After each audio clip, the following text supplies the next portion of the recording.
Just go ahead and start and speak loudly. Or speak really quiet. Well, I bedded the columns. I had a soft pack of Lucky Strikes.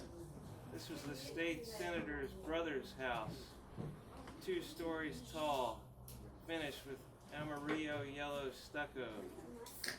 My mother had died, and I was saying to bank tellers, "El vicio extraño."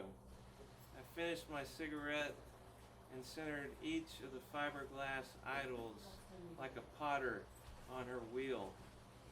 The boom lift was our crane in dangerous trust. Jacob left his identity, and John killed a preacher. I was so passionate my action was self-deleterious. Da Vinci and his gilded ball, Verrocchio and his Patrono.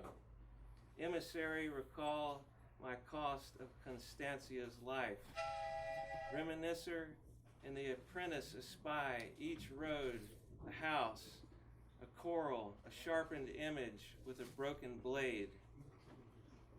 I read the diaries of Albert Camus during lunch. Lonche Grovera, I would say, at 11:55. Awareness develops from every act of rebellion. A clairvoyant oracle, lamelliphone mouth, calls on the street like when Jesus appeared to the generals with the most kills on their coins atop the cliffs of Patrat. Monet got it with 47,000 brushstrokes. Manet's student assistant loaded doubt in his pistol crimson spray and schismatically painterly vision. I argue descent of Johann Fichte by means of anti-work niched. I was the cut man for the soffit and the vents. Robbie's nipple was split in a fight to stop his own rape. He was designing tattoo art with a falcon traveling through psionic echo chambers. My master's hands looked like Chris Christopherson's hands. I put his poetry on my kitchen table next to the bills addressed. Ahora soy pintor de casas. No one can teach me, therefore my Cherokee blood is like some oyster ritual in the Forbidden City. Manchu deeds to my land read centuries breakage. The scaffolding of deals means the 7th generation Hopi prophecy is reflected on the congaree. All right.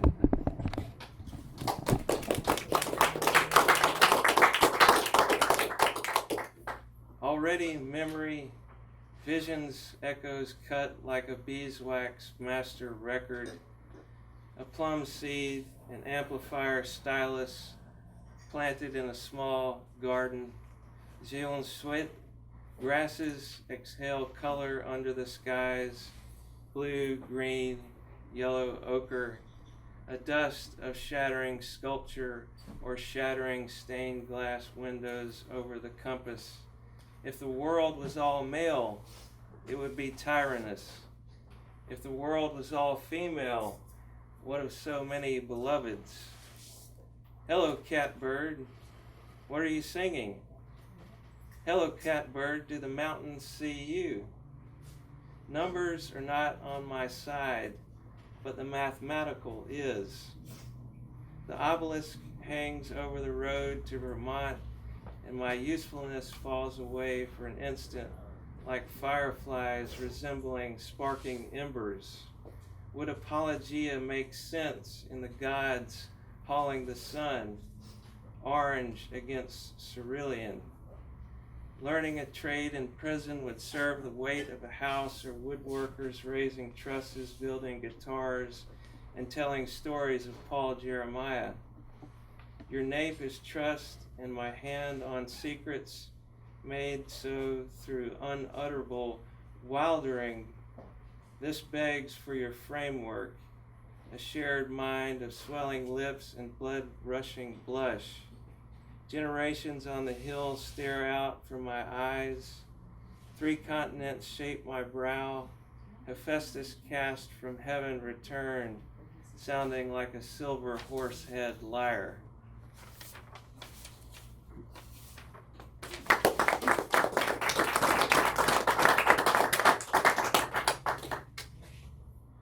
My father's dharmic twin is a forest of longleaf pine, sighing in red cloud zephyrus. A muster of bison, bison, bison suggests the chironophobia in the shadow vaqueros by the great abstemiousness. Baby Plutus is not blind or lame. His havoc recalls 151 trillion bricks to be divided like the Karatsuba algorithm.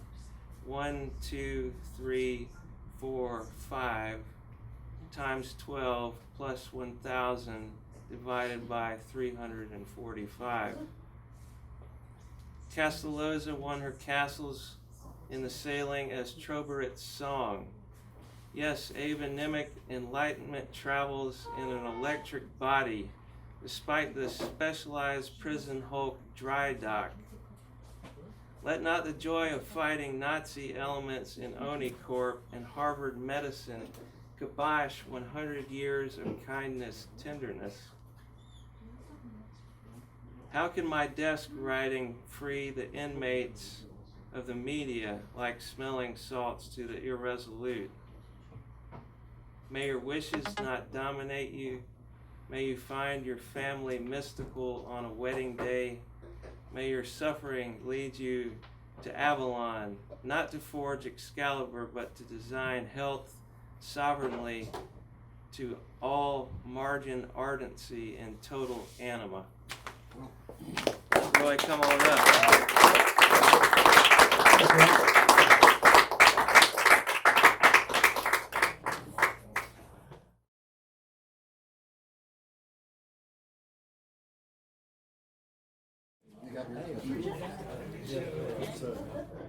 Can't keep one, you got three. Well, this is probably worth something. Okay, let's go ahead and do it. Yes, sir. Good luck. All right. All right, Steve. Well, thank you very much, folks, for being here. Thanks to Will for putting it together. And first,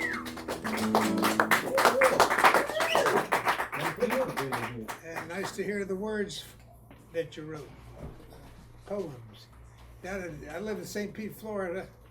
I've been there for almost 30 years with the new wife. It's going pretty good. We got a famous poet used to live in St. Petersburg, Florida. They got a Jack Kerouac. They got Jack Kerouac's house is now a historical. Nobody lives in it anymore, and they have poetry meetings there and stuff like that. And I got nothing to do with that, but here we are. You hear that in the back? Yeah. Good, good.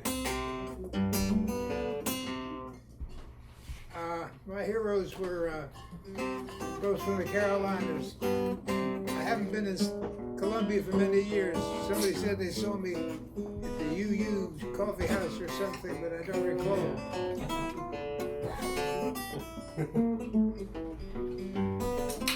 I met Reverend Gary Davis. I got out of the service in '65, a long time ago, and I was hanging out in Greenwich Village trying to go to college again, but I was a fellow on the aircraft carrier. I played guitar. 5,000 of us on that aircraft carrier. I had 3 friends. I don't pal up easy. And one of them was from Texas. The kid from Oklahoma played guitar, and he taught me some chords. And the kid from Texas had some Lightning Hopkins records and John Lee Hooker records and stuff. And he had a Victrola that ran on 2 flashlight batteries. It was like, whoa, what next? The third guy was from Brooklyn, and he was getting out of the service 6 months after I got on the ship. And he was reading all these weird books by Jack Kerouac and Ferlinghetti and people like that. He was going to be a beatnik when he got out of the Navy, grow a beard. And when he got off the ship, he gave me all the books.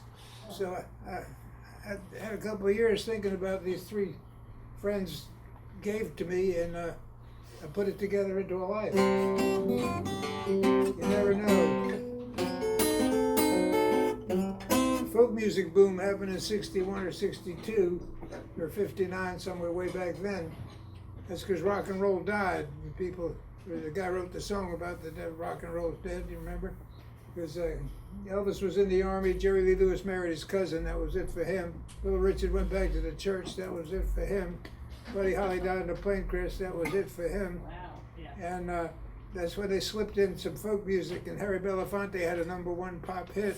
And then Woody Guthrie and Pete Seeger were messing around with folk music, and the Weavers, and they got into it, and next thing you know, folk music was happening.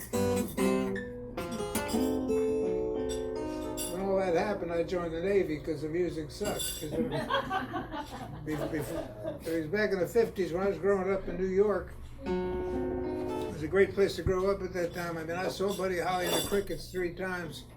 I saw Ray Charles at the Apollo Theater for $1.25. It was a great time. So the Navy was okay. Anyway, the folk music thing was happening, and of course, Reverend Gary Davis was a fixture in the New York scene by then, by 65. In 59, when folk music was dying, Peter, Paul, and Mary got a record contract with a major label, and they recorded 10 or 12 songs for their first album. And one of the songs, they told the lawyers in the studio and the publishers, they said, well, whose song is that? They said, we got that from Reverend Gary Davis. He sings up on the street corner a lot, up on 135th Street in Harlem. And they were all excited about that. They said, we sent for him. And so Reverend Davis came in there and asked him if he wrote the song, because they had to do publishing and stuff. This was a real business world now, you know. And he said he couldn't read or write. He'd been blind since childhood. They were all excited about that. And Peter Yarrow said to him, that's the way I heard the story, who wrote that song, Reverend Davis? And he leaned his head back in the chair and said it was revealed to him in the spring of 1928.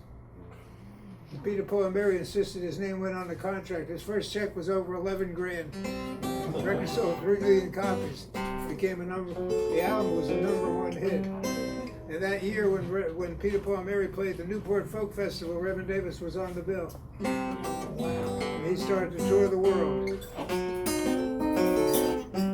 I was playing the Hootenannies, the amateur nights in Greenwich Village, and Davy and Ronk was the host on Tuesday night. And at the time, I was still living in an orphanage when I got out of the Navy. I worked there. I wasn't an orphan. and I used to get Tuesdays off to play the open mic, the Hootenanny, at the Gaslight, and Dave Van Ronk was the host. And I met him in Rhode Island. I was going to junior college up there for a while, and he did a show at Brown University, except the women had a different school. It was called something else, but it was Brown University. Now it's all one. But that's okay, that's good. And Dave Van Ronk, I told him that I heard your first record. He was doing a blind Gary Davis song. And I said, he said, what do you do? I said, well, I'm going to college on the GI Bill, but I'm going to be a blues guy. He said, well, best of luck to you. So then I was playing the Hootenanny in Greenwich Village there, and Dave Van Ronk, his name was on the bill for the Hootenanny because he would close the show, but his name brought some people into, they had to sit through us, you know. And I played my 3 songs. I was the last one on the Hootenanny, and Dave Van Ronk came down the steps and he heard me play, and then he walked in the back room, the dressing room, and he said, I looked at him, I said, do you remember me? He said, up in Rhode Island. I said, yeah. He said, I do and you did. I said, what's that? He said, I remember you and you're a blues guy. And he took me home to his apartment, which was down the street, and we drank Irish whiskey and listened to old blues records all night. The rest is history. Here I am. And my other buddy was Rambo Jack Elliott. He was from, Dave Van Ronk was from Richmond Hill, New York, which is part of the city. Rambo Jack was from Brooklyn. His father was a famous surgeon. Dave told me, he said he was sitting at the Gaslight Cafe when Jack was doing the show. He was sitting with Rambo Jack's mother. Rambo Jack Elliott had a mother. It's hard to believe. But and he said, I said, how was that? I said, she kept saying, look at those hands. He could have followed his father's footsteps. Anyway, anyway, Is he still on? I heard this. I heard David Rock play the Candyman Blues, and it said that it was credited to Reverend Gary Davis. And that syncopated guitar part, I just had to do that. I remember looking up to the heavens and saying, if I could do that, I'll never ask for anything else. But I did. Still asking for shit. Candyman, salty dog. Candyman, ooh, salty dog. Candyman, salty dog. If you won't be my Candyman, I won't be a salty dog. And David Rock recorded that song, and Grandma Jack would play it too. And I asked Grandma Jack if he knew Reverend Gary Davis. He said he knows him, but he learned that from Woody Guthrie back in the late 40s. David Rock said you ought to call up Reverend Davis. He gives guitar lessons for $5. I was trying to go to college again. I was getting $100 a month to go to junior college. That was a pretty good deal. GI Bill. So I called up Reverend Davis. I got his phone number, AX17609. I asked him if I could come down and get a guitar lesson. He said, if you got the money, honey, come on down. So I went down there. It was kind of intimidating because he was like a legendary old guy and he could play the guitar. Rings around there. The rest of nobody played the guitar like he did. So he said, what can you play on your guitar? So I played him the Candyman Blues. He said, good God Almighty, you sound like Dave Van Ronk. This was his simplest little song. And Reverend Davis spent the next 3 hours trying to learn the best of my 3 songs. And it ended up, it messed up my arrangement, and neither of them liked the way I played it. But here we are in Columbia, South Carolina, singing the Candyman Blues. Reverend Davis said, where'd that song come from? He said, a fellow named Porter Wagner come by my grandma's house, and I was a little boy playing in the mud, and I heard that guitar singing like that, and I said, you better get me one of them guitars, and she did, and here we are. So, you know, it just continues. Porter Irving, he said his name was. Run and get the bucket, get the baby some beer. Run and get the bucket, get the baby some beer. I'd do anything in this God Almighty world. Keep the Candyman home.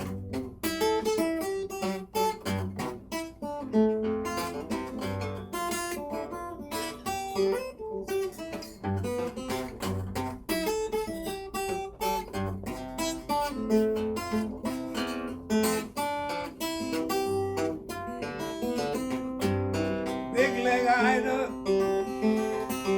big leg Ida, ooh, big leg Ida, big leg Ida. I sure do love that big leg gal, God knows I do.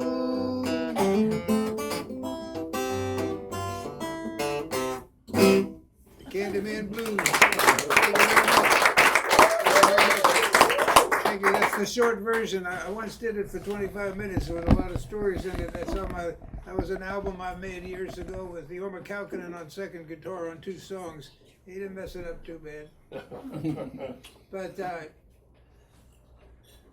people were calling it, the Candyman Massacre because it was so long. It was half the album. I got some of those records with me. We'll talk about that later. I'll do another song now. And my other mentor was Pink Anderson, who was from Spartanburg, and I loved old Pink Anderson. I told Reverend Davis, well, I ended up dropping out of college again, like the 3rd time, I think. My mother called me up. The first time she called me up when I got sent to college, she said, how's it going at college? I said, not great. She said, well, what are you going to do about it? I said, actually, I joined the Navy. I'm shipping out Tuesday. Broke my mama's heart. And here we were, 4 years later, my mama called me up and said, how's it going at college? I said, not great. She said, what are you going to do? I said, I'm going on the road with a blind black preacher who plays the guitar. Can't be easy to be a mama. I never did one. I had my one guitar with Reverend Davis. I knew I was never going to be able to play like him, but I liked being there, and it was cool. And he told me not to come by for 3 weeks because he was going on the tour. I said, "Where are you going?" And he said, "It's on the table." My manager, Peter Paul Mary, hooked him up with Joan Baez as manager. So he was, Doc Watson was managed by Manny Greenhill, Folklore Productions, and the grandson runs the company now. But he was going to Chicago and Buffalo and folk festivals and nightclubs. And I said, "I got $50 saved up. I'm gonna go on tour with you." He laughed at me. He said, "Where are you gonna go on $50 in 1968?" I was getting ready to leave. He said, "Be here at 6:30 tomorrow morning. Bring you $50. I'll carry you the rest of the way." I said, "Okay." So off I went.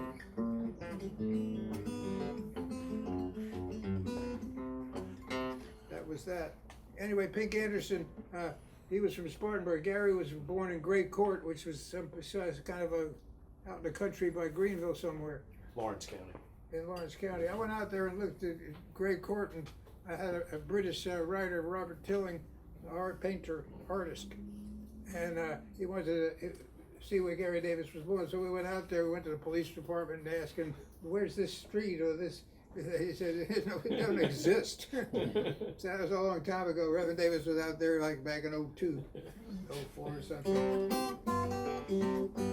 So anyway, with Pink Anderson, I loved his music. He got made 2 records in 28. He and Blind Simi Dooley went out to took the train to Atlanta to record the 4 songs, and the record company, Columbia Records, they wanted to record more of Pink. They told him to leave the old man back in Spartanburg. So he wasn't going to do any records without the guy that told him to play. So that was that. He didn't record again until 56 or 55. He was singing on the streets of Richmond, and a folklorist from New York named, I forgot his name, but Paul Clayton.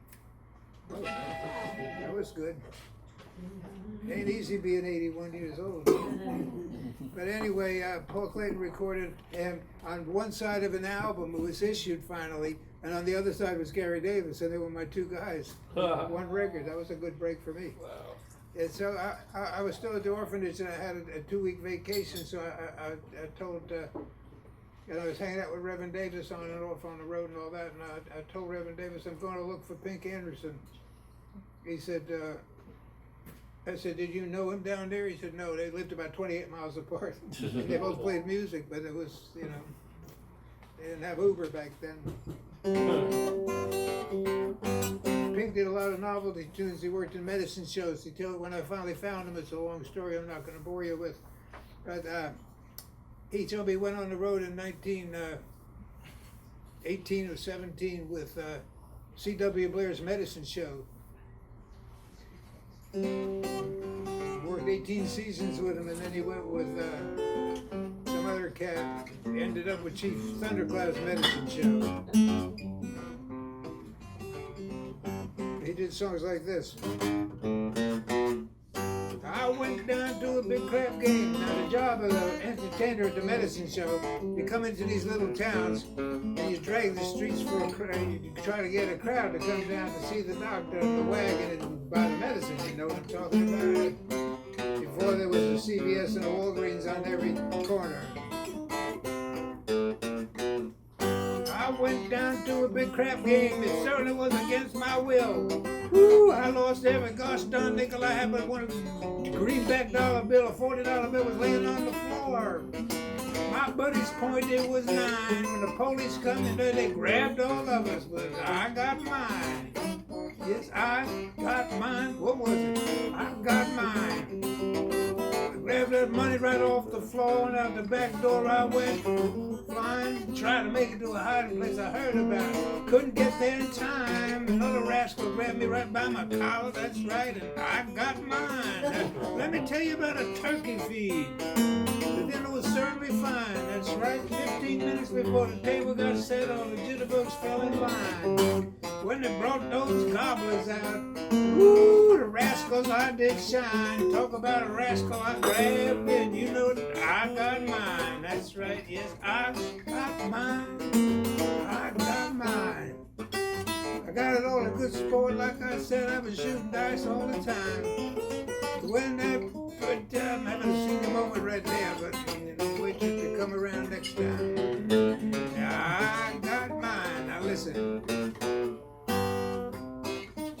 about a turkey feed. Oh, did I already tell you about the turkey feed? Go on it. Take it, Roy. Yeah.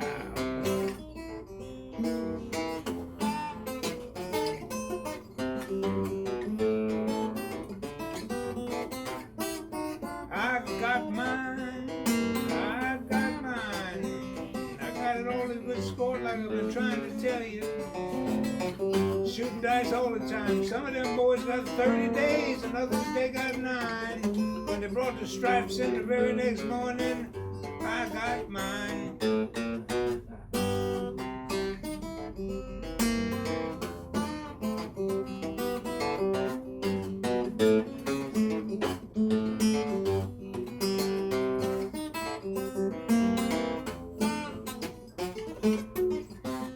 That's right. I got mine.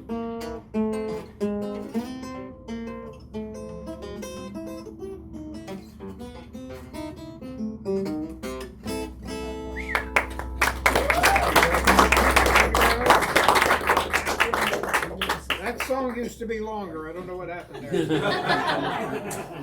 Now I'm going to play a song that I made up for the medicine show people. When I met Pink, I was sitting on his step playing the guitar. You know, he came down the street. It wasn't easy to find him. People, because you know, a lot of people were. He was in business for himself. You know, he sang on the streets and he ran a gambling joint. And he might have had some women in the back room. I don't know what was going on there. I'm not going to tell stories about Pink, but bless his heart, he was a good man. He couldn't believe that I actually found him and cared about what he did. I said, you want to, he said, maybe you should meet Peg Leg Sam. He said he lives out in maybe Jonesboro, South Carolina. I'm not sure what the town was, I forget. So I had an old 1965 Volvo Fastback, remember that looked like Fords? Great little car. And I popped him in there, we drove out to the country, and he's saying like, I thought it was that dirt road. Before dirt road, we got down there, and there was a bunch of old shacks there, and Peg Leg Sam's brother was sitting on the step of one building, he had a bunch of buildings, and Pink got out and says, well, see, where's Peg? He said, he's fishing, he'll be back soon. So these two old guys are talking about life, and Pink saying, boy, you could do good at a private, you know, you could have gambling in that building, you could have some gals in that one, plan in the future, you know. And I don't think, old Peg finally showed up, and he wasn't in great shape, but it was interesting to talk about the life they had on the road together. They did a lot of comedy routines that were very politically incorrect today, but very funny. And that was a pretty cool experience. And this was a song I wrote for all my blues people that work the medicine shows. A lot of people work medicine shows. During my country western period, I'll get to that. Roy Acuff was telling me he worked in medicine shows, you know, before he was on the Opry and all that. A lot of people did, because it was, you know, there was nothing else to do. I mean, the biggest thing that could happen would be the circus had come to town, but if the medicine show came through twice a year, that was something else to do. I wrote this song. You know, the classic blues singers that sang with jazz bands were before the guitar players, you know, Bessie Smith and all of that started the blues craze. And there was a gal named Diamond Teeth Mary who actually lived in Bradenton, Florida. And she was singing in the church when I met her, and at the folk festival, Florida Folk Festival. She was playing with a piano player, very nice music, and diamonds in her teeth. And some of you might remember there was a great band, Levon Helm, those guys, they sang about W.C. Walcott's medicine show. There's a line in there about the lady with the diamond teeth. Well, Diamond Teeth Mary in 1949, Levon was from Arkansas, and 1949, Diamond Teeth Mary was the headline act of the Rabbit Foot Minstrel Show. And they set up the big tent a lot of places in Arkansas, and I bet you he snuck in there as a teenager. I got to see that business. My brother-in-law, Rock Bottom, not his real name, he had a blues band, and he was at the Florida Folk Festival when Diamond Teeth Barry was there singing Christian songs with a nice piano player, nice dresses and everything. And he convinced her to switch teams and come back to the blues. And he took her to Europe, and it was a sensation. He bought her 3 outfits with sparkles. She was beside herself, and she could still sing and do the shimming. So they're all in my song. This is on my latest album. My new album is actually 13 years old now. I was so pleased with that album, I just decided I'm not going to make another one. It's not going to change my life anyway, and I don't really want to change my life too much. There's nothing like playing an intimate little room without a sound system and not worrying about with a sound man screwing up the sound of your guitar. This old guitar sounds pretty good. I think it's 93 years old. This is a 1929 Gibson. I'm not good at ciphering, but it's about 93 years old. They only made this model for 3 years, 29, 30, 31. It's the finest made Gibsons were made in that period because the production was so low. And this guitar sold for $85 back then, which was a lot of money. The only flat top guitar that cost more at the time was the Nick Lucas Special. He was a big vaudeville star, a jazzy crooner. And I played Nick Lucas Specials for years. But I had a few of them, and I'm selling them off as my 401k. and I'm keeping this one here. It actually has a better tone, and they're really lightly built. That's why they're so great. And the woods are aged. This guitar weighs just a hair under 3 pounds. The braces look like popsicle sticks if you look in there. No X. Those are the first X brace guitars they made. 29. It's a puncher. Put these strings on for a New Year's Eve gig. Still sound pretty damn good. Old guitars just love old strings. Anyway, let me get back to where I was. It's hard to remember this. You think it's easy doing this? Not until. What was I going to do? Oh, Diamond, yeah. Step right up. I recorded this with a clarinet player and a stand-up bass player, and I was just so tickled with it. And then there's a young electric blues guy down in Florida, what's his name? I'm losing names. It's getting, Damon Fowler. He toured a lot with George Thorogood. We used to go to baseball games in spring training when he came to Florida in the 70s. A nice guy. But Damon Fowler, his second instrument was lap steel. So we were in the studio cutting this record 13 years ago, and I called up Damon Fowler. I said, "Hey, Damon, it's Roy Bookbinder." We weren't really pals, but we knew each other. I said, "I'm in the studio. How you doing?" He said, "I'm doing good." I said, "What are you doing?" He said, "Not much." I said, "What would it take to get you to come down? There's a couple of tracks I could really use a little lap steel on there. Get a little of that Western swing sound in there." He said, "You tell me how much I have to pay you, and I'll be there." I said, "Come on down." So he's on that record. I got a few copies with me. And we're going to have the pre-Christmas sale, of course. I don't have a whole lot of records, but they sell for between $10 and $20. You pay whatever you want in between there, and you could have one.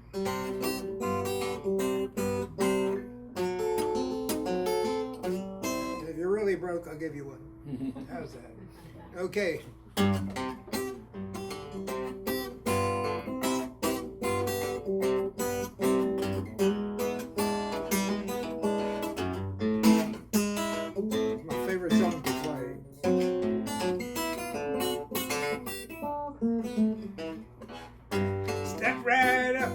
Got to see a magnificent, magical, mysterious menagerie. It will amaze, it will amuse, it will arouse and astound. No doubt the most bodacious show in this here town. You better pack up your sorrows, kiss away your cares. You won't have to worry no more. Listen, if you're tired and run down, life ain't worth living no more. You can't hardly drag yourself out of bed like before. You got no health, no vitality, no vigor, no zest. The chief's Indian remedy elixir's the best.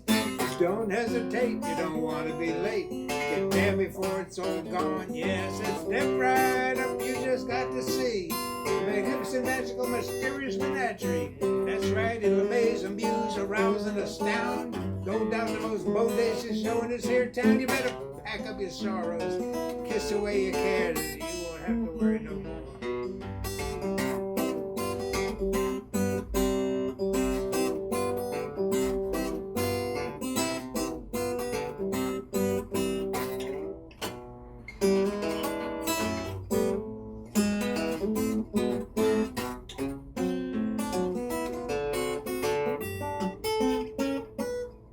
You gotta drink it neat. That's right, it ain't too sweet. Before long you'll be back wanting more. Now listen, the chief will make you believe the doc ain't there to deceive, and his story that he weaves will relieve you of some of your pain. And all of your change, but you'll be glad that you came to the show. I got a peg-legged dancer and an Indian chief. Why, I got him a blues singing lady, she got diamonds in her teeth. They got a two-headed turtle man, you just gotta see it. They got a chicken that can count to 10, no lie. Follow them down to the free show tonight. You don't wanna miss it begin. So I said, step right up, you just got to see the magnificent, magical, mysterious menagerie. Woo.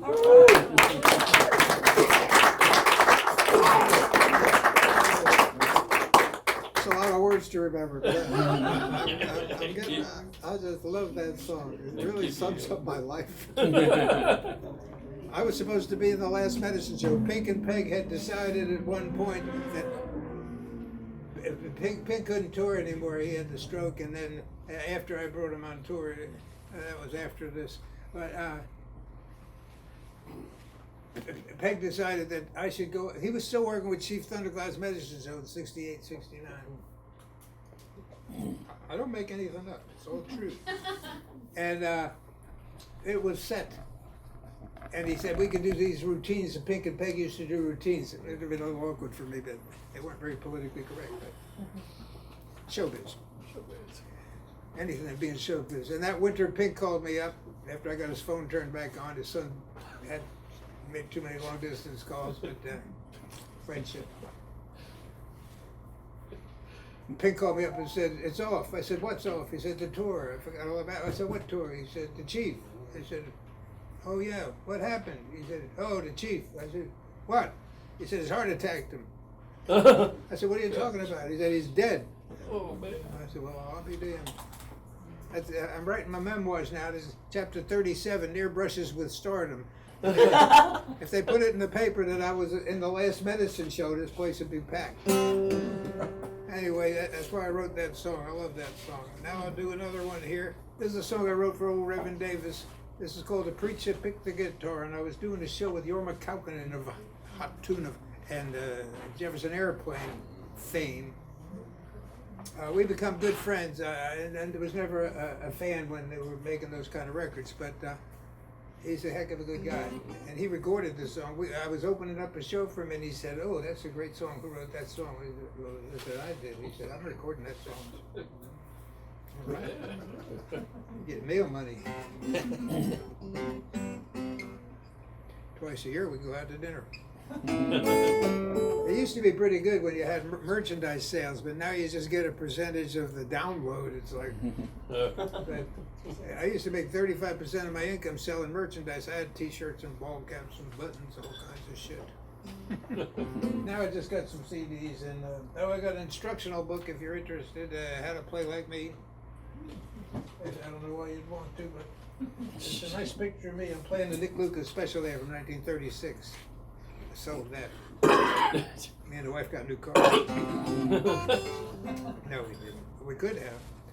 Okay, the preacher picked the guitar. Very simple guitar part. Some of the best songs are simple. I mean, I was just goofing around one day, moving that C chord with the pinky down here, and I was going. I said, wow. I know nothing about musical theory, and I don't even know the names of most of the chords I do, but that didn't work. But if you skip it, that worked. So I wrote this song. It tells the story of old Reverend Davis. Died May 5th, 1972.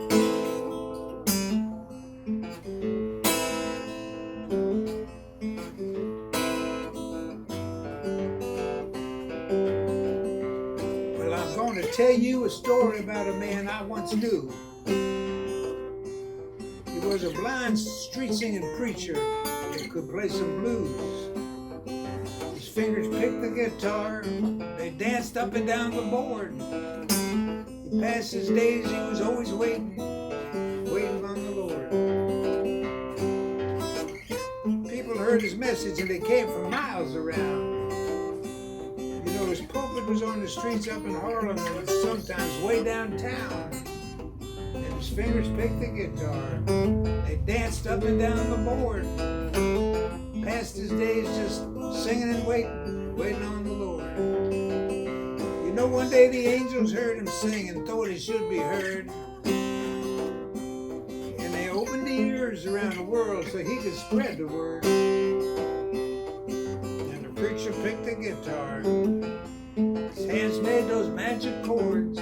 He passed his days singing and waiting on the Lord.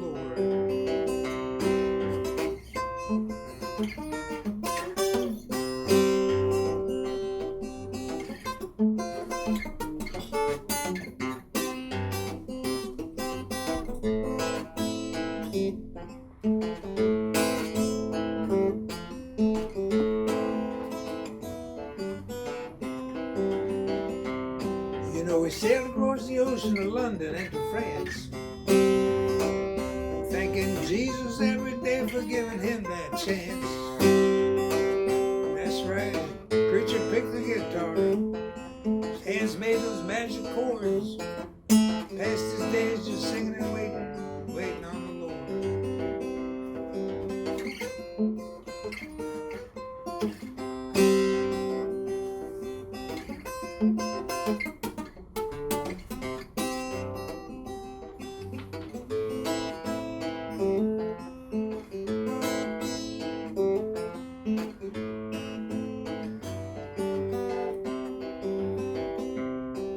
Well, I told you a story about a man I once knew. You know, he was a blind street singing preacher that could play some blues. His fingers picked the guitar, danced up and down the board, passed his days just singing and waiting on the Lord.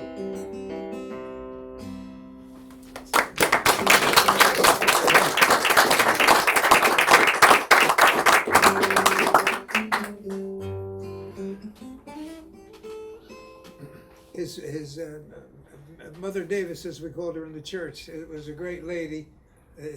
She married him down in Durham, or Raleigh, somewhere there. They always, Raleigh and Durham, when the tobacco crop was picked in the fall, there was a lot of fast money. People were really, fast money, loose women, all kinds of gambling and shit going on. I still like playing there in the fall. It's still pretty good. But that's where Reverend Davis got discovered. He was singing on the streets with Blind Boy Fuller and J.B. Long, I think his name was. I forget his name. He had a dry goods store that sold blues records to the Afro-American people. And he got him a record deal and sent him to New York, and they recorded up there in 1935. And Reverend Davis made one blues record, and then the big city, you know, he got religion, switched teams. He recorded 178, 2 blues songs, and then 4 Christian songs, 8 Christian songs, and he stopped playing the blues. New York, big city can do that to some people. Yeah. So Reverend Davis was a monster on the guitar. This is a song. Mother Davis, bless her heart, he died in '72, and she lived like over 20 years more. She was like 103 when she died, and I used to see her up in New York when I visited my own mom, and go visit Mother Davis. And she used to jokingly say, nobody could ever say I married Brother Davis for his money. But they did okay at the end. He was a proud man, and he did good. He often he'd come out and do his guitar thing, you know, his show, and he got into the show busy part a little bit. He said, I got 2 houses picking the guitar, you know. Yeah. He had a rental property in New Jersey. Mrs. Davis, she lived 22 years off the royalties of the Grateful Dead, Hot Tuna, the Blasters, Taj Mahal, a bunch of guys like me, and other groups. A lot of Peter, Paul, and Mary, of course. They opened the floodgate. If not for them, there's a great film out called the Harlem Street. What's it called? Harlem Street Singer. The Harlem Street Singer. My old roommate Woody Mann, who was a student of Gary Davis's when he was 14, who was a genius. I became a jazz guy, but he always did a lot of good blues. What about Woody Mann? Oh yeah, he and his partner put the film together. I have a little cameo in it myself. I had a bigger cameo, but then I think it was Peter Yarrow. I told that story, so they had to take my version of that out. But it's okay. It's all about Mother Davis getting the royalties, and it's a beautiful film, and it's downloadable. The Harlem Street Singer. It's a beautiful film, and it features a lot of great acts and people that were touched by Reverend Davis's life. There's also a new book out on Reverend Gary Davis called, well, it's not new anymore, but there's a lot of good books. Just Google Amazon Reverend Gary Davis, and they're all interesting takes on it. Anyway, Reverend Davis, the first time that Mother Davis said to me, what are you doing tomorrow? Sunday was coming up. I said, oh, the Yankees are playing a doubleheader. She said, oh my. I said, oh.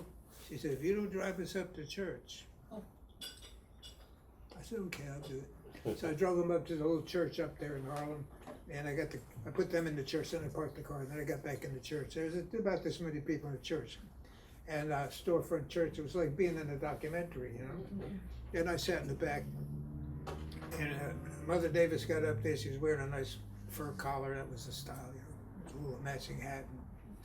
And she introduced her friend, Sister Louise, wrote a poem for the baby Jesus. It was about 20 minutes long. I was dying back there. And then she called on the preacher to come all the way from New Jersey on a subway train under the river.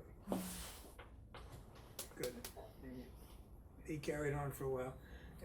And then finally, Reverend Davis was called upon about 2.5 hours into this church service.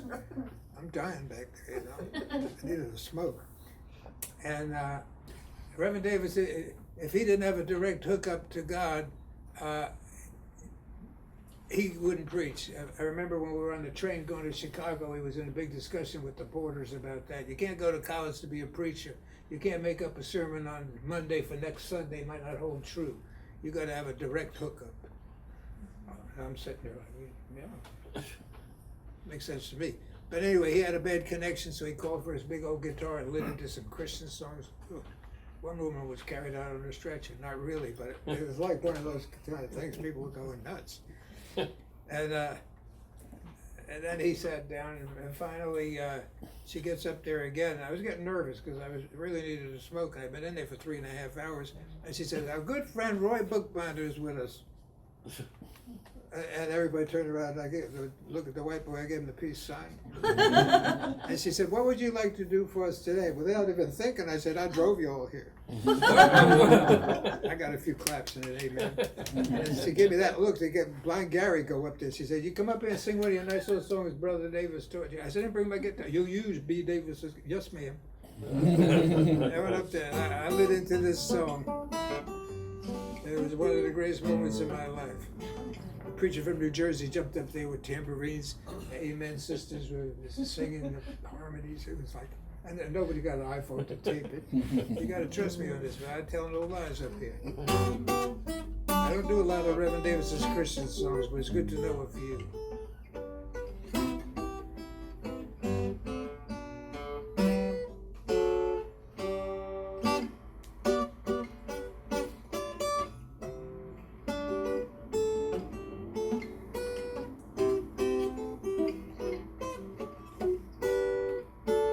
Chords.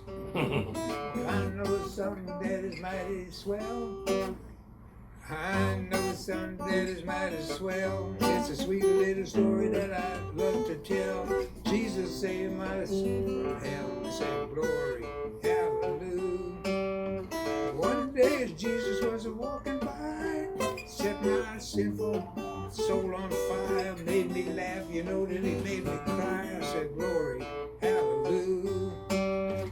I'm baptized, then I'm Holy Ghost filled. I'm out here to do my master's will. I got to keep moving, I can't be still.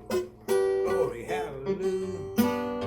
One day as Jesus was walking by, I said he set my sinful soul on fire, made me laugh and he made me cry. I said glory, hallelujah.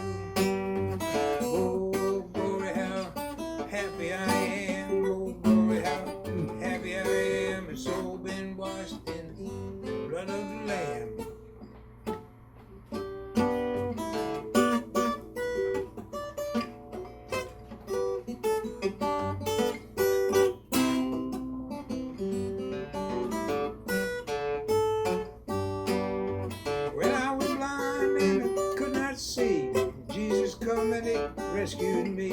He cleansed me and give me victory. I said, glory, hallelujah. Well, I'm fire baptized and I'm Holy Ghost filled. I'm out here to do my master's will. I got to keep moving, I can't be still. Glory, hallelujah. Oh, glory, hallelujah. That's right. Oh, glory, hallelujah. So been washed in the blood of the Lamb. Glory, hallelujah.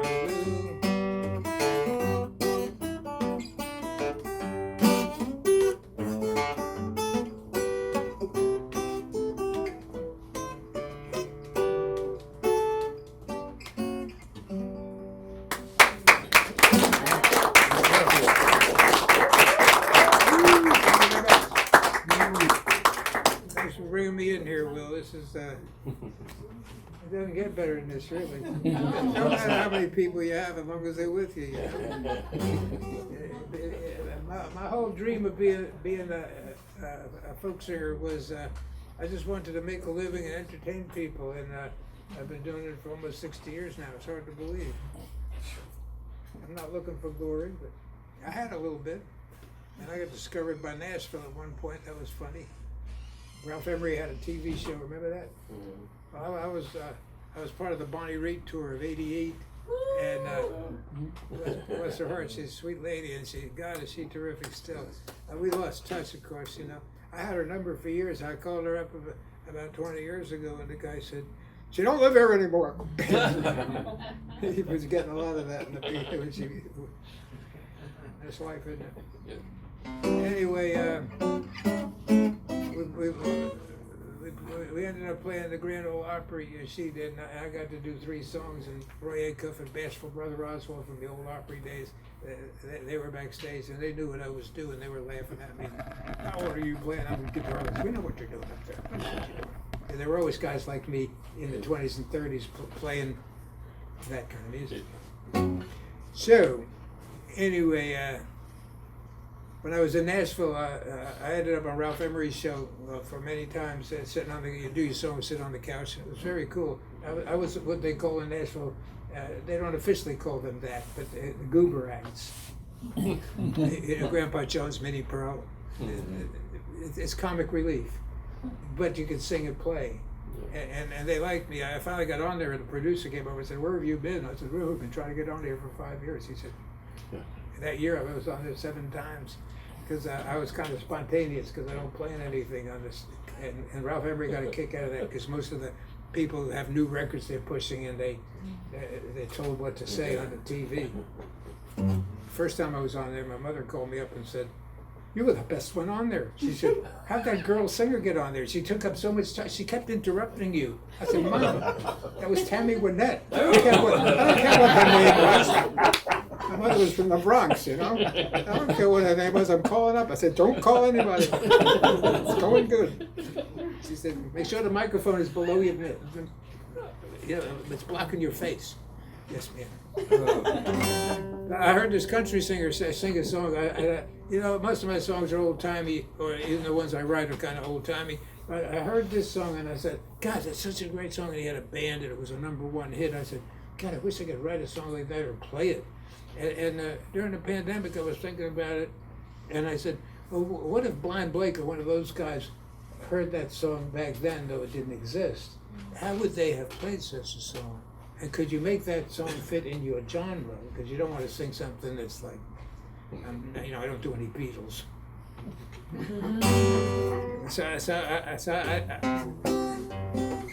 The song was actually written by Billy Joe Shaver. He wasn't the guy who was singing. But I got to meet Billy Joe Shaver, and I really love this song.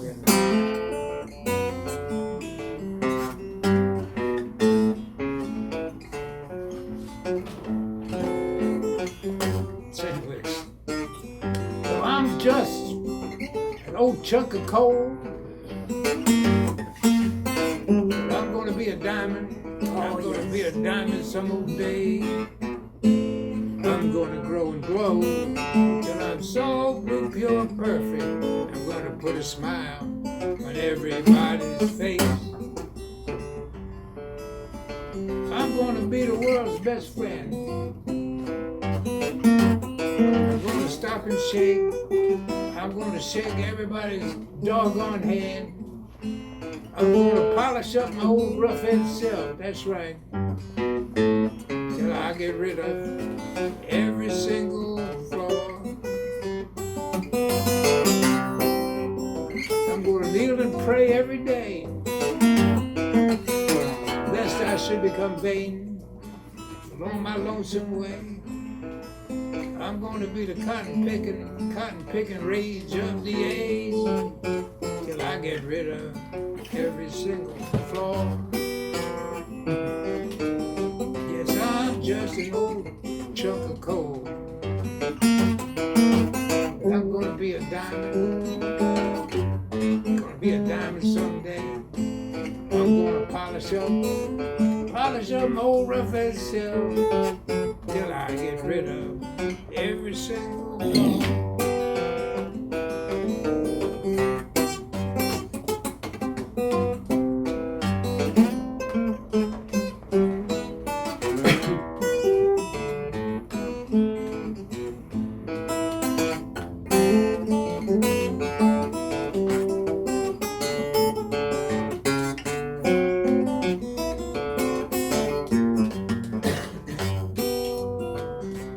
I'm going to be the world's best friend. I'm going to stop and shake. I'm going to shake everybody's doggone hand. I'm going to grow and glow till I'm so blue, pure, perfect. I'm going to put a smile on everybody's face. 'Cause I'm just an old chunk of coal.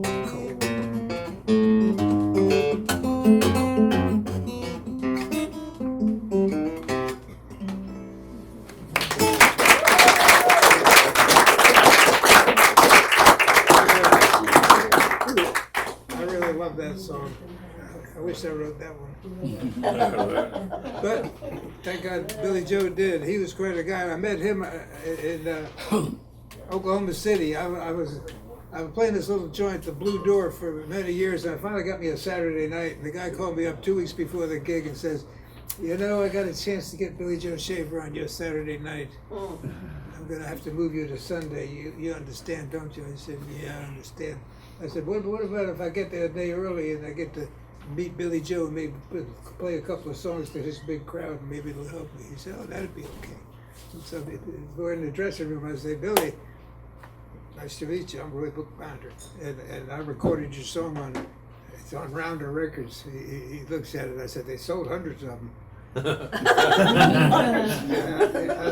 said, "Oh, that's nice." I said, "I hope it adds up." He said, "Oh, it does." He said, "Thank you very much." Hey, what a great songwriter. And that song, I just had to do that song. Sometimes there's other songs that I wish I could do. There's one, the Good Time Charlie's Got the Blues. Whose song is that?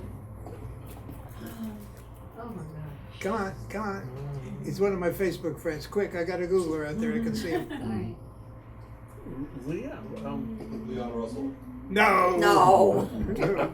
Get out of here.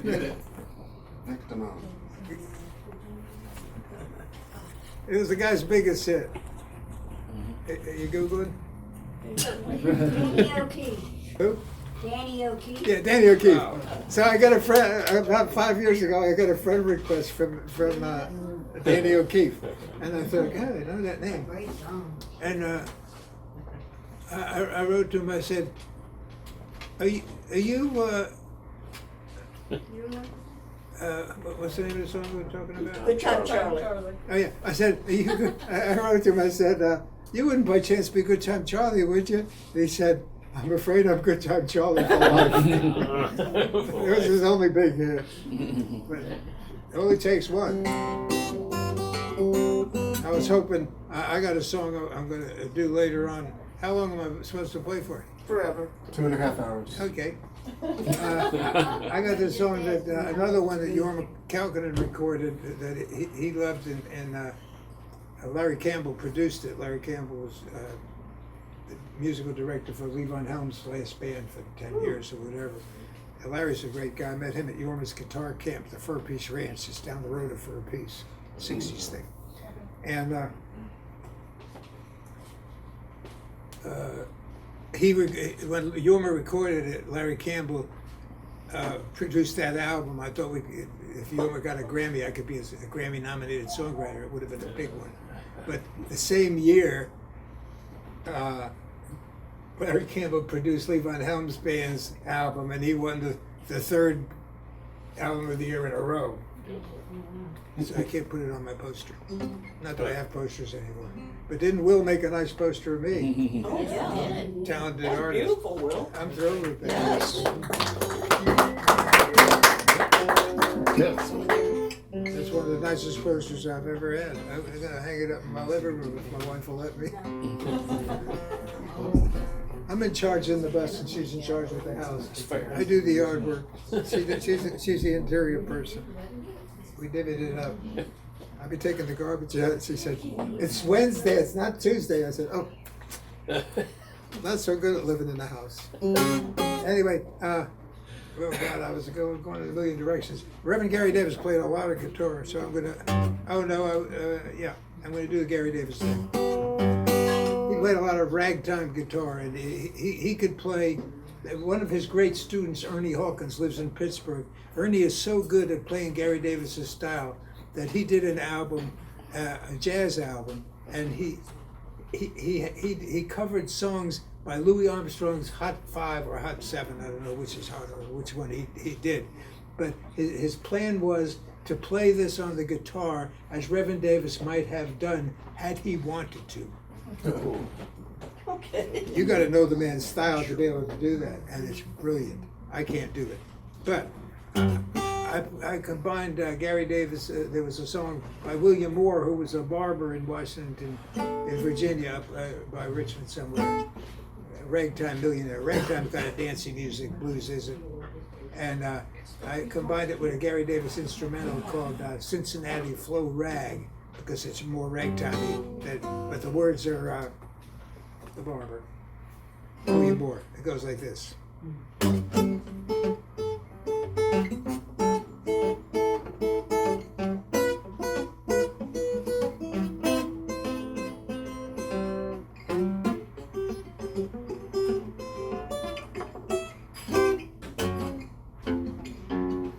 never started it this way before. Well, I'm a rag. Ooh, I'm a rag. You know I'm a rag. Yes, I'm a ragtime millionaire. All the little people take your hats off to me, 'cause I'm a ragtime millionaire. Now Mr. Henry gonna buy me a Ford a month, and everybody else is gonna bite my dust. Put a little sign on it says in God we trust. And I don't mean to cause no fuss. All you people take your hats off to me, 'cause I'm a ragtime millionaire. Okay, Reverend Davis, come on.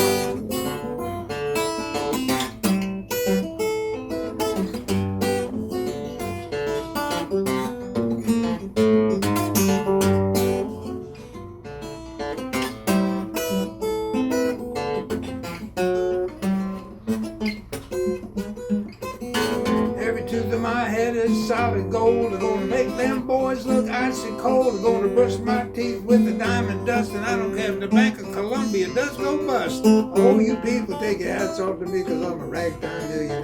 Yes, I'm a rag. You know I'm a rag. That's right, I'm a rag. Ooh, I'm a ragtime millionaire. All you little people take your hats off to me, 'cause I'm a ragtime millionaire.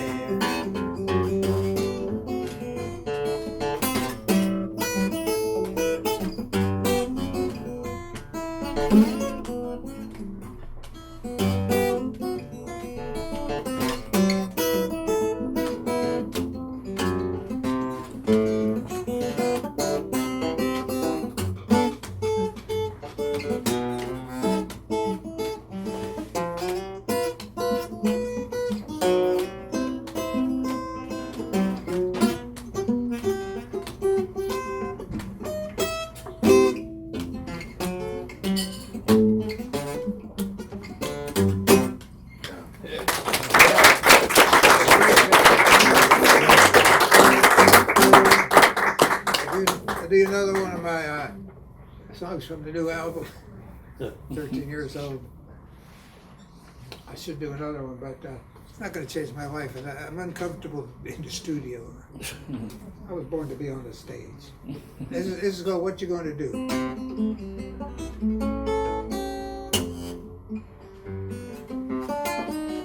What you gonna do when your baby says you're gonna pack up and go? What you gonna do when a gal you love said that she just don't want you no more?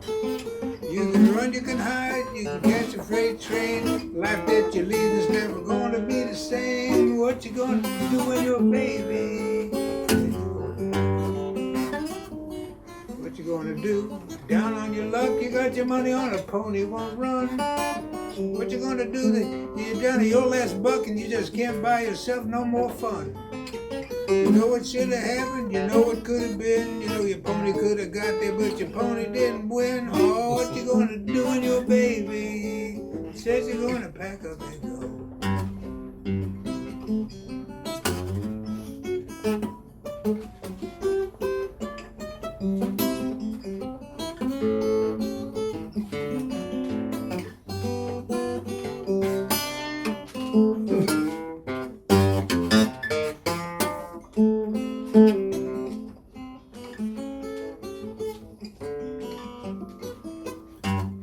What you gonna do?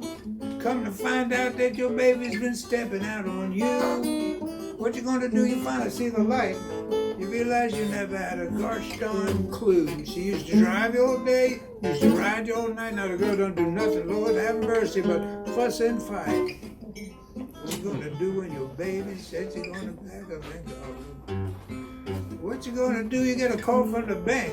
Get out the house you live in ain't your home. What you gonna do to take your automobile?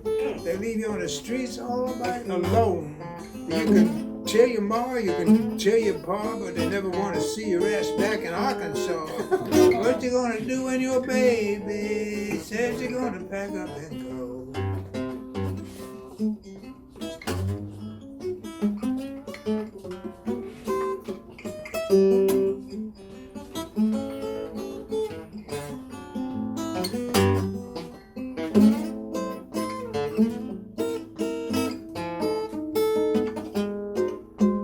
What you gonna do when your baby says you're gonna pack up and go?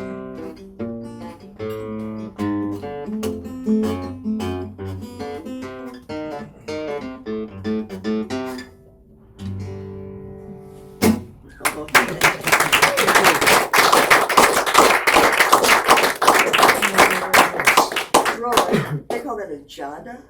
Ja- Jada, jada, jing, I jada, don't get jing. it. That's same genre. It could be. Well, I could do a couple more tunes. I guess that. What time did I start? About 7:30? 8 Oh, o'clock? would you like a drink of water or something? No, never touch it. Never touch it. I do a couple more tunes here.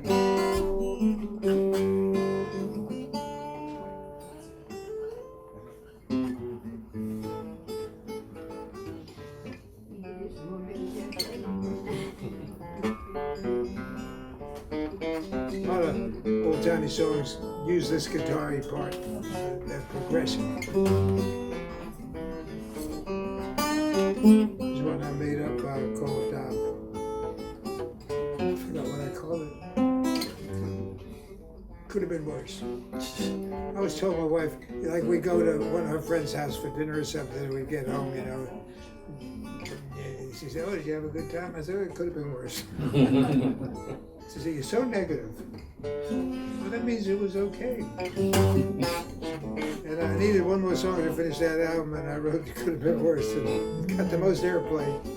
The album was number 3 on the Americana charts for a brief moment on the internet, behind Guy Clark and Townes Van Zandt. I was in high cotton. That's why I'm never making another album. You know my good gal left with another man. Won't be missing her raising sand. She ain't good looking and she don't dress fine. Girl can't cook and she's always lying. Could have been worse, they say. Could have been worse, you know. Could have been worse, just wait. That's right. You know know her mama don't like me, she told me so. In my business, she sticks her nose. She'll pop in, doesn't have a clue, and she'll catch us doing the dippity-doo. Well, it could have been worse, they say. Could have been worse, you know. Could have been worse, just wait.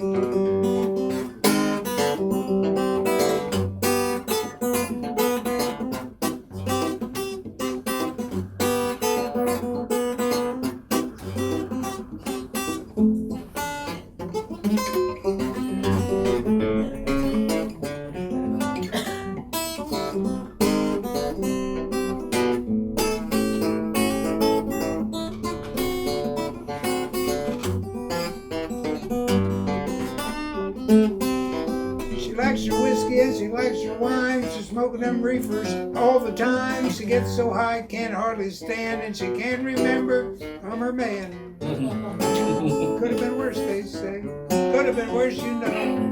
Could have been worse, just wait, oh shucks. It could have been worse, you'll see.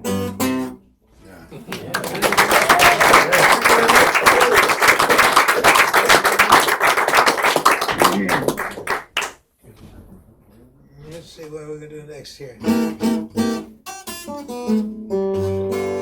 do the King Edward Blues. You know, King Edward, a long story, but I met this, I was playing with a recreated medicine show, Dr. Dan Barth's medicine show. He had an old medicine show wagon that he found in a junk pile and went into business. He didn't really sell medicine, it was like recreation, so he played county fairs and things. We played the fair in somewhere in the Carolinas together for 8 days. I met him, I was playing, when I was doing Nashville, you do a lot of fair days, country people, you know. I did the Tampa, I met him at the Tampa State Fair. I was booked there for eight days. It was a 12-day festival. One day, the coolest thing happened. It was a rainy Tuesday, and I was on in between a jazz band and a Dixieland jazz band and a bluegrass band. And it was a Tuesday afternoon. There were like 12 people in the tent, and raining. But I was plugged in for 2 weeks. You know, I lived on the road, so it was a great gig. And I did my little trick, you know, and this old guy come hobbling up from the crowd. It's really funny. His arm out, and he says, "Billy Grammer from the Grand Ole Opry." This is before I got to Nashville. I'm going, "Oh, is this it? Am I being discovered?" He said, "Roy," he said, "you are something else." He said, "Me and my wife just loved your little show." He said, "If this was 5 years ago, we'd be on the Opry Friday night." He said, "But they got that thing so screwed up. I'm retiring this year because they ruined it. You know, it's all business. If we used to see somebody like you on the road, we'd take them right up there." I said, "Well, thanks anyway." But when I did get to Nashville, they were very helpful. And Ruthie Grammer, she called me up one day. I was parked there at the Opryland deal, and she said, "We're doing lunch, and I want to take you to meet Sam Lavello." I said, "Sam Lavello?" He was the producer of Hee Haw. That was my dream at that time, to be on Hee Haw. I would have killed to be on Hee Haw. So we had a quick lunch, and we go into the the Opryland. I mean, it's an outlet mall now, but it used to be Opryland amusement park. It was a whole big deal, and the whole complex is still there except for the outlet stores, and the TV studios there, and all that stuff. So we go up in the elevator there, and we open up the door, and there we were on the set of Hee Haw. I mean, the hay, the women, the dogs, and Grandpa Jones is over there. Oh my God, this is too much. And she says, "Sam, get over here." And Sam Lavello comes over, he says, you got to meet our friend Roy Bookbinder. And he looks at me, he says, "Are you the funny one on Ralph's show?" I said, "Yes, I am." And all of a sudden somebody said, "Sam, quick, get over here." He said, "I got to put out a fire. I'll be back." We never saw him again. I was this close. Chapter 63 in my book, Near Brushes with Stardom. I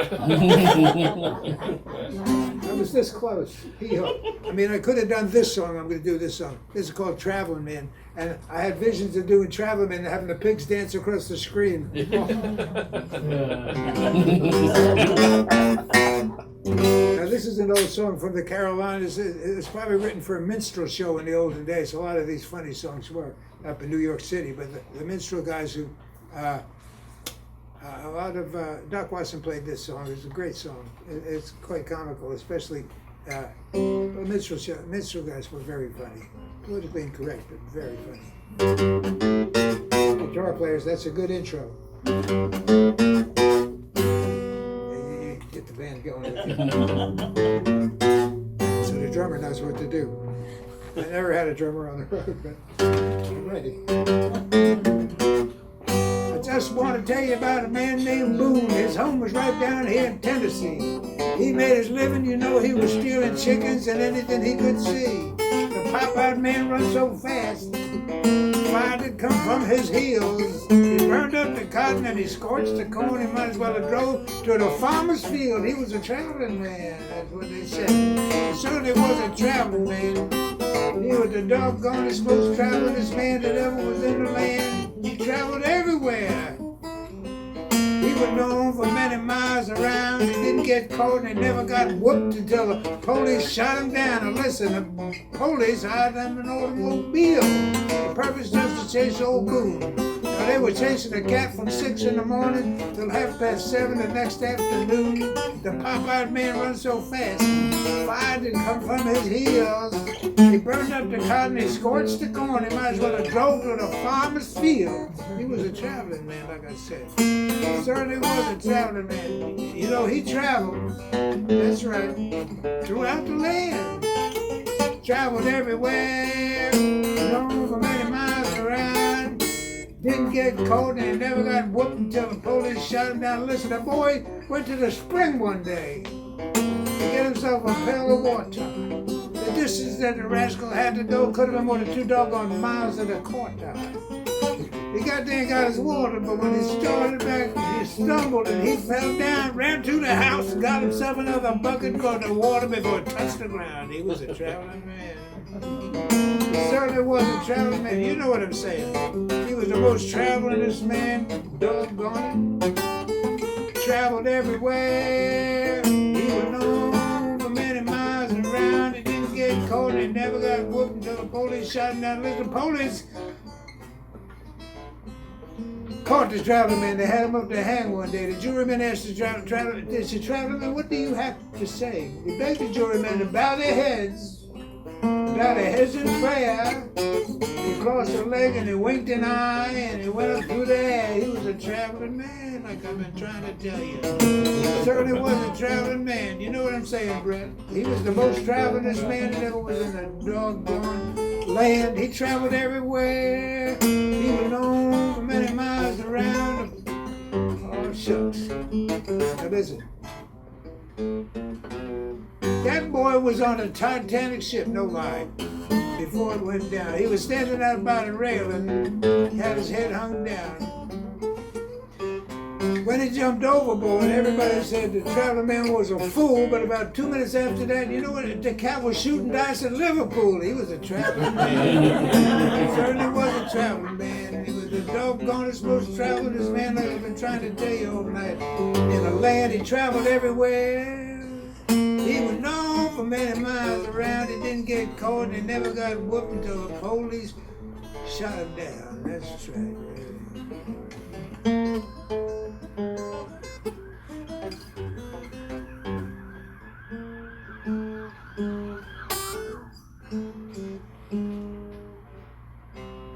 Traveling man.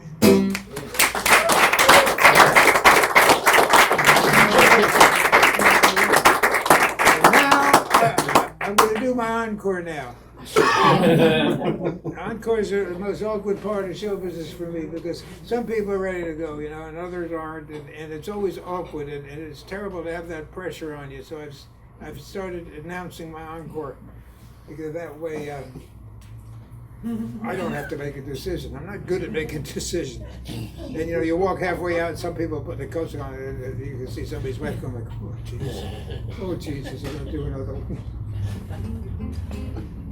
It's not easy being a folk singer. I'm going to close out with this song that I wrote, and this Reverend Davis, I couldn't have written it without him, but it was actually revealed to me one day, and I call it. The name of the last album was The Good Book, Roy Bookbinder. And so I call this song What do they call that song? They called it The Good Book. They didn't call the album The Good Book. And I love this song. I just wish that the Reverend and Mother Davis were still with us to hear it. That maybe they were hearing it. And I love the way that bass in that guitar. It's like you got a bass player behind you. We could do that all the time. Oh, God. Whew. What did I do to deserve all this joy? That is just such a great thump.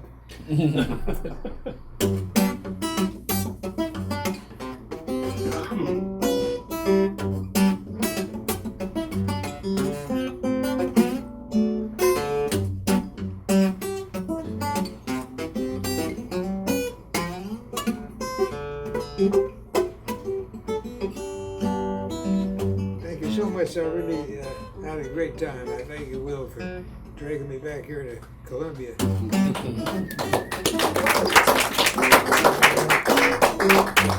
So many cities I'm always driving by. We understand. Yeah. But it's just, it couldn't have been better. I hope you get more folk singers down here, because it's really nice to get together with people that are carrying on and making fools of themselves. Okay, here we go, The Good Book. Thank everybody.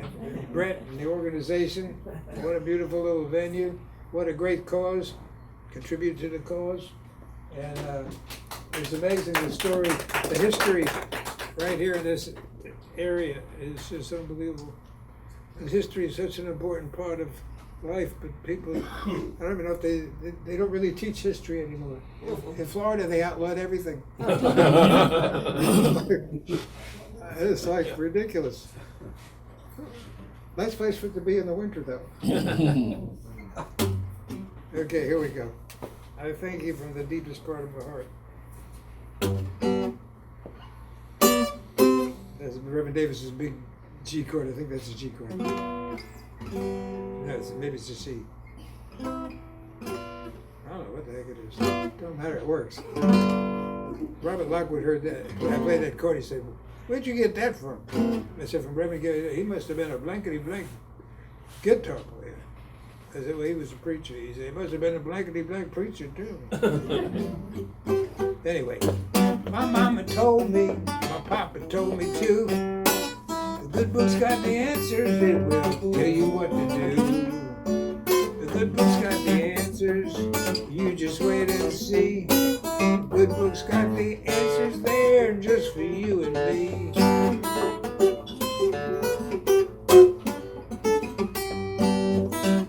Learn to sing and dance, you better work and play real hard. And watch your step along the way on your journey to the stars.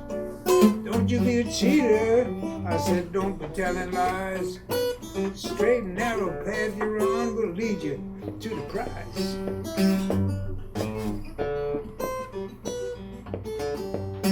Yes, my mama told me, Papa told me too. The good book's got the answers, that's right, it's gonna tell you what to do. The good book's got the answers, you just wait and see. The good book's got the answers there for you and me.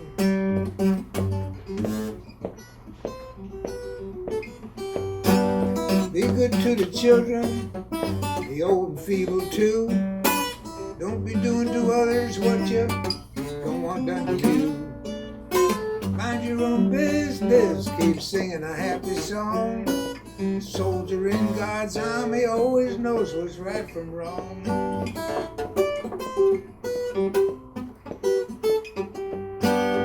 Don't be wanting what's not yours. Give thanks you got a lot. You ain't never gonna miss what you don't have or get from them that's got. Fussing in a fight, you know it is not the righteous way. You just best be quiet if you've got nothing good to say.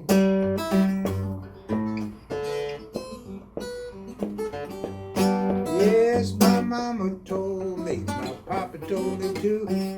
The good book's got the answer, that's right, it's gonna tell you what to do. The good book's got the answers. You just wait and see. The good book's got the answers there just for you and me. Thank you so much.